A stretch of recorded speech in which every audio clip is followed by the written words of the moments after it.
Located in the southwestern part of the central Ethiopia regional state, the Gurage Zone is a place where the air is crisp, the soil is a deep, fertile red, and the landscape is an endless tapestry of emerald green. It is a region defined by its rugged topography, sitting on the fringes of the Great Rift Valley. The Gurage people are renowned throughout Ethiopia for their industrious nature, but to see them in their ancestral home is to understand the source of that spirit. The landscape is a mix of highland plateaus, or dega, and mid-altitude slopes, or wynadega, creating a climate that is perpetually cool and misty, perfect for the perennial crops that define their way of life. The landscape, the Garden of Enset. If you were to fly over the Gurage Zone, the most striking feature would be the density of the greenery. Unlike the northern highlands, which can sometimes appear rocky and arid, the Gurage countryside looks like a curated forest. This is due to the Enset, also known as the false banana. The Enset plant is the bloodlife of the region.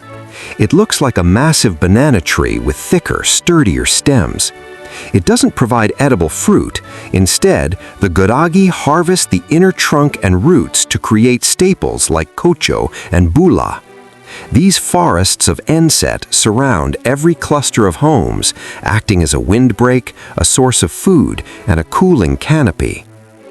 Beneath the Enset, you will find coffee plantations, smallholder plots that produce some of the most organic, shade-grown coffee in the world. Chat or khat farms, often grown as a cash crop along the rolling hills. Eucalyptus groves, used for construction and firewood, lining the winding dirt roads that connect the villages. The Gurage homestead, architectural ingenuity.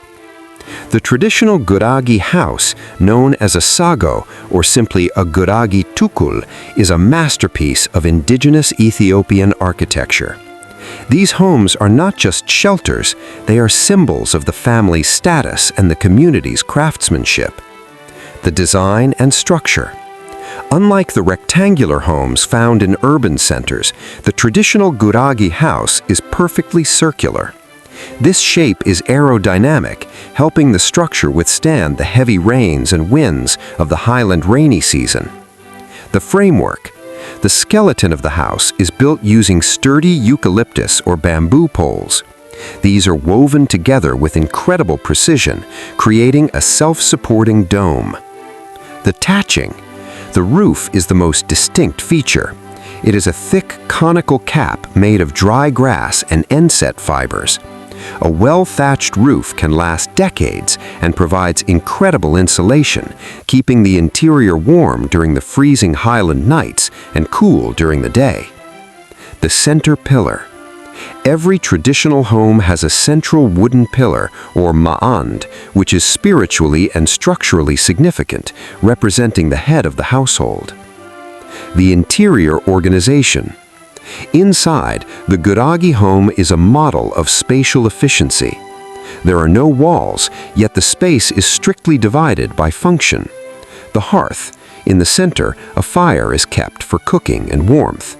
Because there are no chimneys, the smoke filters through the thatch, which actually helps preserve the wood and keep insects away. The sleeping quarters. Raised platforms covered in skins or hand-woven blankets. The livestock area.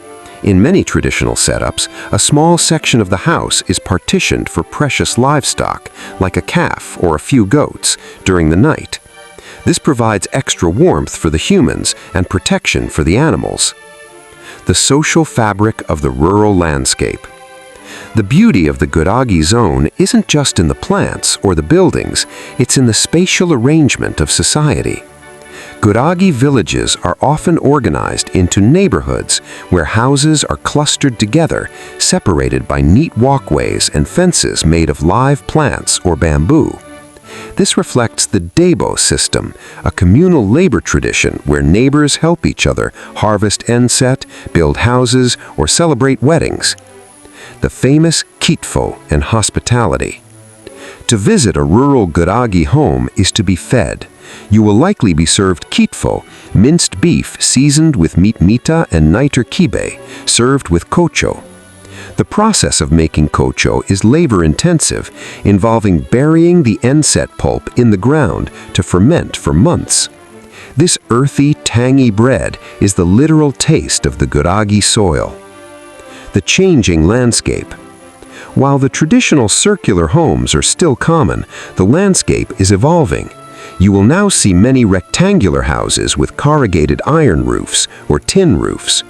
While these are more modern, many Gurage families maintain their traditional roundhouse next to the new one, using the old structure as a kitchen or a place to receive guests in the traditional way.